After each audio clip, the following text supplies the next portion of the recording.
Amis du jour, chalutations. Pour les petits nouveaux, moi c'est Sekhmet et je vous souhaite la bienvenue dans mon podcast littéraire. Dans mon émission, je vais tenter 3 fois par semaine de vous donner envie de découvrir des livres de tout poil, récents et moins récents. Alors, si ça vous tente, c'est par ici la suite. Aujourd'hui, je vais vous présenter La colocataire improbable de Morgana Best, publiée en auto-édition. Dans ce tout petit roman, nous allons partir pour l'Australie, à Melbourne. Nous allons y faire la rencontre de Goldie Bloom. Cette femme pimpante et quelque peu fashionista travaille dans l'agence immobilière de Thomas, son patron et compagnon, ou plutôt ex-compagnon. Car oui, quand nous la rencontrons, elle vient tout juste de surprendre son beau Thomas en train d'embrasser à pleine bouche Alexis, la petite nouvelle. Quand Thomas revient la voir l'air de rien, c'est pour lui annoncer que la promotion est donnée à Alexis, et que bien qu'elle soit une bonne vendeuse, elle manque de sociabilité. Ce qui, elle peut aisément le reconnaître, est vrai, même si son manque d'attrait pour les relations avec ses semblables n'a jamais nui à son travail. Goldie est sur le point de se fâcher quand Thomas lui coupe l'herbe sous le pied en lui proposant de la muter dans le North Gold Coast afin d'y gérer une toute nouvelle agence. Goldie préfère lui donner sa démission plutôt que de s'énerver inutilement sur ce mufle imbu de sa petite personne. Il pense, à tort, qu'elle est vexée de s'être vue dépassée par sa jeune collègue, mais Goldie le détrompe en lui avouant l'avoir surpris avec Alexis quelques minutes en amont. En homme, il nie et prétend que c'est Alexis qui s'est jeté sur ses lèvres et qu'en parfait petit ami en couple, il l'a repoussée. Sauf qu'entre ce qu'il raconte et ce qu'elle a vu, et bien vu, il y a tout un monde.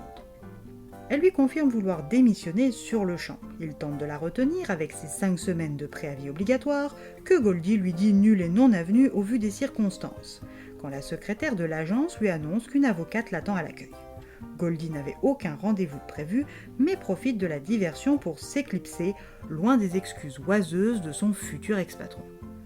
Maître Finch, du cabinet Fortescue & Fils, est là, car après l'envoi de plusieurs courriers sans réponse, elle n'a plus que jusqu'à 17h de ce jour pour lui faire signer les papiers de la succession avant de devoir rechercher l'héritier suivant sur la liste des ayants droit de Peter Proteus.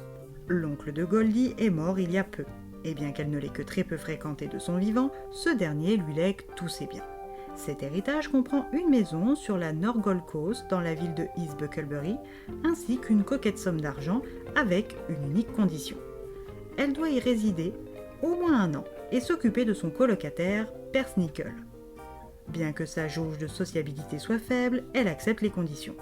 Elle fait venir des ouvriers mettre la maison en état le temps qu'elle prépare son déménagement de son tout petit 1 pièce à Melbourne. Après avoir fait la route, elle arrive enfin dans la campagne australienne supposée l'avoir y posé ses valises pour l'année à venir. Première impression mitigée, et pour cause. Elle casse un talon et se retrouve couverte de boue.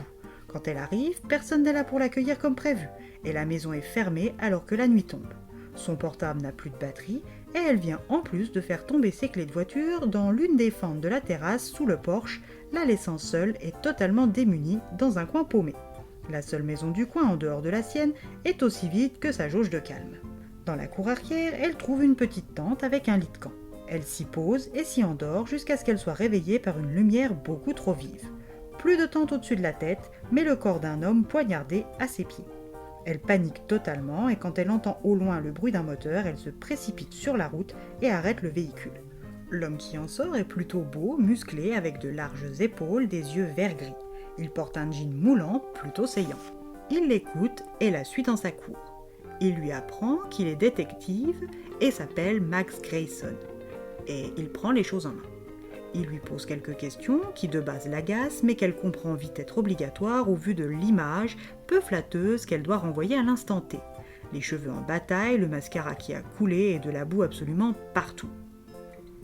Max attend les renforts quand elle rencontre sa voisine Laura qui lui présente son colocataire Persnickle, le Wombat. Elle lui explique discrètement que ce cher petit dodu est son familier car oui, Goldie pratique la sorcellerie et Laura le sait.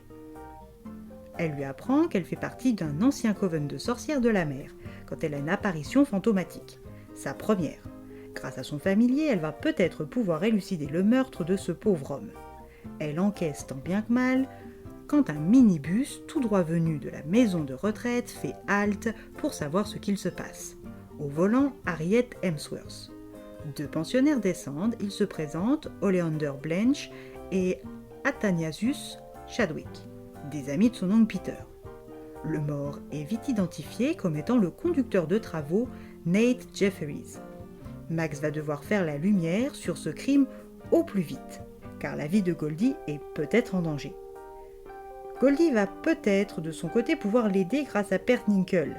Et au fantôme, alors qui peut lui en vouloir à ce point ? À vous d'enquêter pour le savoir.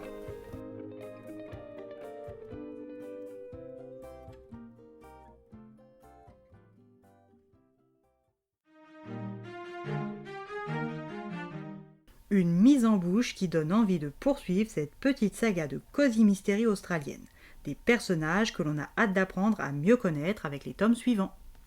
Et bien voilà, j'en ai fini pour aujourd'hui. J'espère que cet épisode vous aura plu et vous aura donné des nouvelles idées de lecture. Si vous souhaitez découvrir d'autres petits bonbons littéraires tout droit sortis de ma bibliothèque, je vous retrouve le samedi 18 octobre prochain pour un nouvel épisode. Et si d'ici là je vous manque de trop, n'hésitez pas à me rejoindre sur mon compte Instagram @leslecturesdeSekhmet.